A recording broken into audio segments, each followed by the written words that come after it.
নমস্কার বন্ধুরা, অনিফার্স world YouTube চ্যানেলে আপনাদেরকে স্বাগত।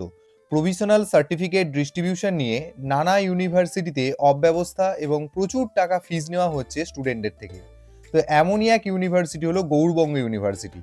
শুরুতে প্রচুর টাকা প্রভিশনাল সার্টিফিকেটের জন্য নেওয়া হচ্ছিল এখানেও, এবং সাথে হয়রানি।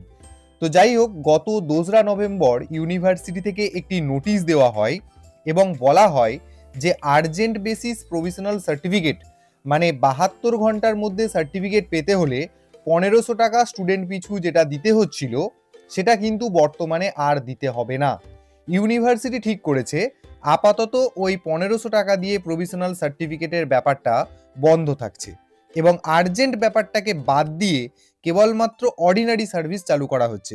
মানে সার্টিফিকেট কিন্তু আর 3 দিনের মধ্যে পাওয়া যাবে না, পেতে কিন্তু একটা অনির্দিষ্টকাল সময় কিন্তু স্টুডেন্টদের অপেক্ষা করতে হবে, সেটাই আন্দাজ। অর্থাৎ দেরি হবে সার্টিফিকেট পেতে, যেহেতু ব্যাপারটা অর্ডিনারি।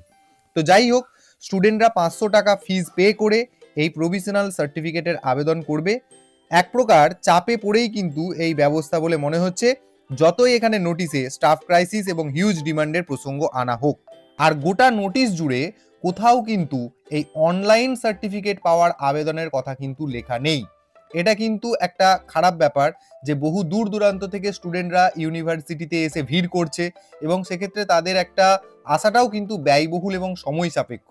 তো অন্যান্য কিছু ইউনিভার্সিটির ক্ষেত্রে দেখলাম যে অনলাইন ব্যবস্থা চালু করেছে প্রভিশনাল সার্টিফিকেট পাওয়ার জন্য, কিন্তু এই গৌড়বঙ্গ ইউনিভার্সিটির লাস্ট যে নোটিশ, যেটা আমি আপনাদের সাথে শেয়ার করছি, সেখানে কিন্তু অনলাইন প্রভিশনাল সার্টিফিকেট পাওয়ার কোনো পথ চালু করলো না।